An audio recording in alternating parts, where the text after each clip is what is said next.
And welcome back to the final part of tonight's daily debate to discuss the next general election. With seismic shifts in policy and personnel since the Brexit vote, does the Conservative Party still have a mandate to govern the country? Would sooner rather than later be the best time for Theresa May to call an earlier general election? Over to our panel to discuss the burning topic of the next general election and how soon would it be and whether it favours Theresa May or the Labour Party.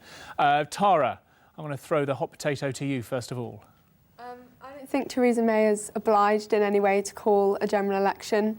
The referendum was in the Conservative manifesto. We voted for it to happen. It's happened and we can carry on with the Conservative government. I don't think there's a feeling within the country that we really need to elect a new government. I don't think that's something that's really in demand.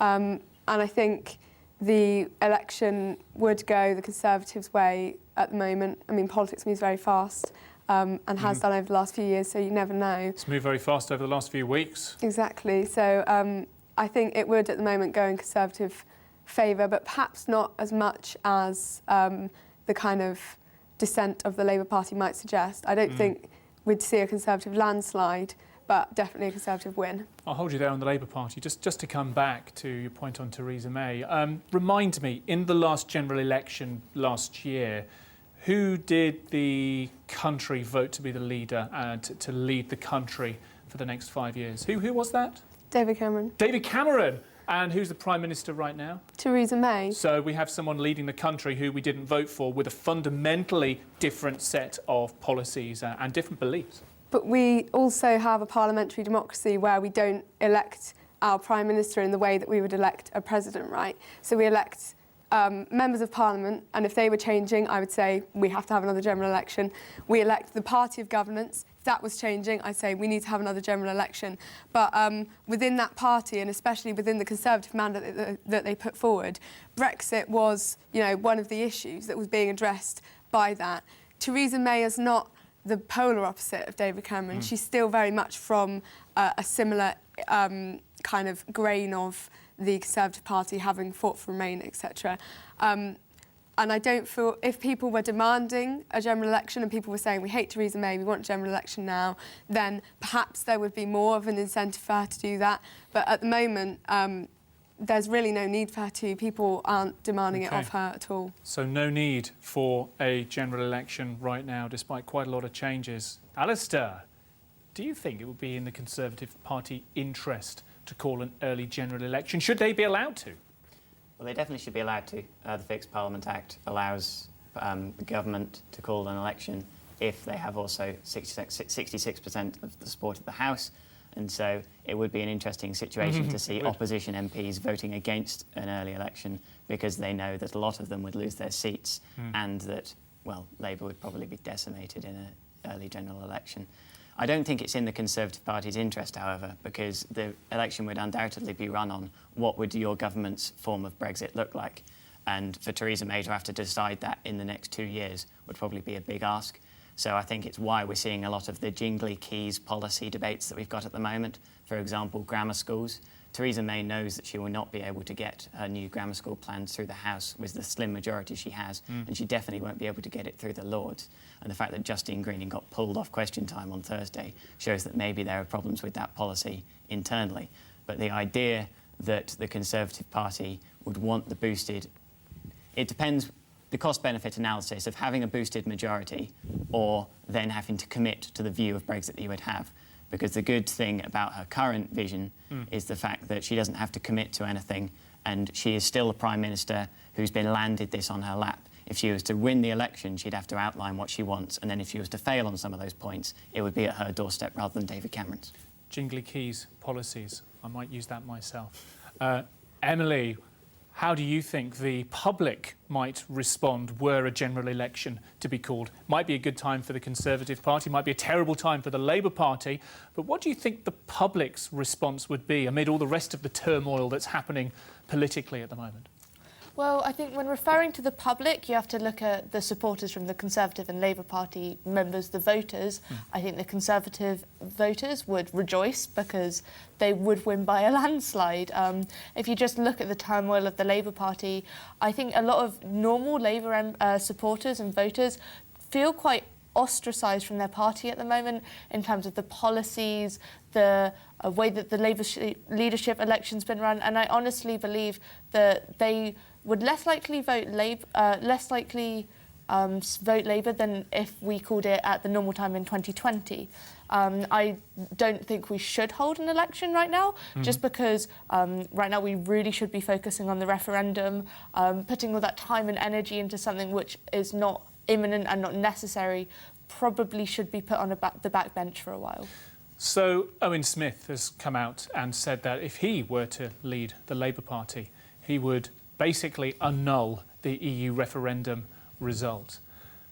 That would be quite a carrot to dangle for maybe half, maybe more, who knows, of the population. Finn, how do you think the public would vote were Owen Smith to get a mandate? Well, I'm of the opinion that Owen Smith is also unelectable. I don't think that this would be very easy for the public to swallow, that is, walking back on the EU referendum. As I said earlier, the turnout, and especially the people that voted in favour of leave, will hold the sway in if there were to be a general election.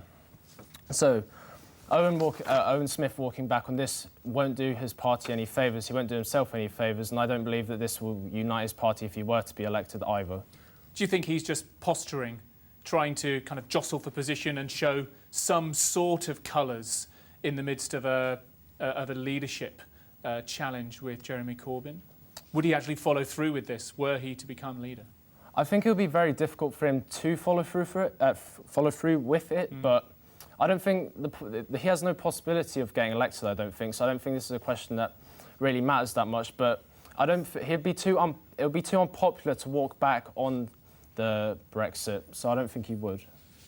Is there any way that Labour would be able to stand up to the Conservative government, given the current position? Let's say a general election were called in the near future. Does Labour hold any high cards up its sleeve? No. No.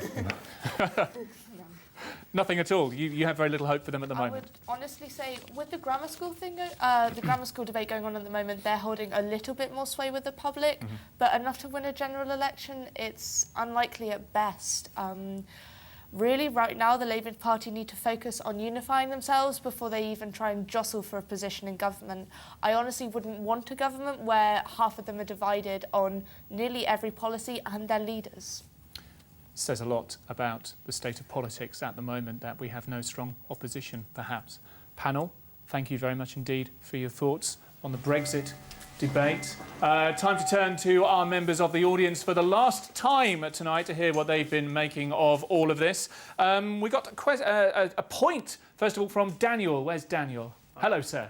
What's your point, please? I feel like in terms of a second general election, there wouldn't really be much point, because many people, especially young people, I think feel quite uninterested now, because what we have is the Liberal Democrats don't really have any kind of force to go with. UKIP is essentially meaningless now as they won the referendum. And so we have an almost two-party system where it's just Labour and Conservatives.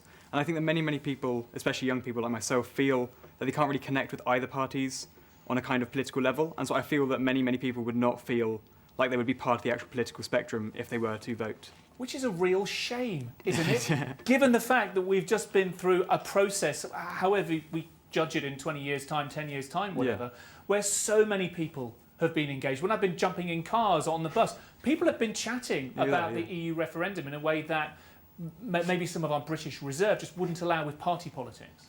Yeah, I think that everyone was very, very active throughout the EU referendum. However, I think that now, having had that, it would have to take more time to get everyone kind of excited again for the next political debate that the whole country could have.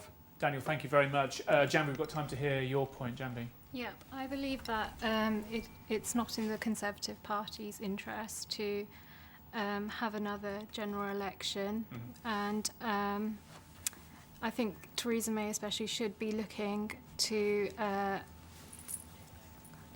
put in place the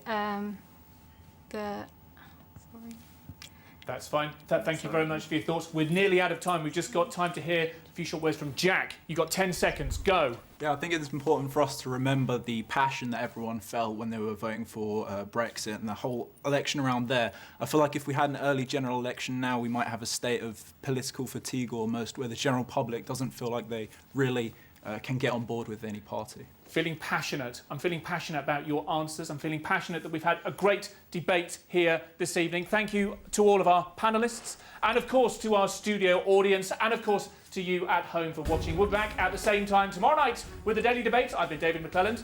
Bye for now.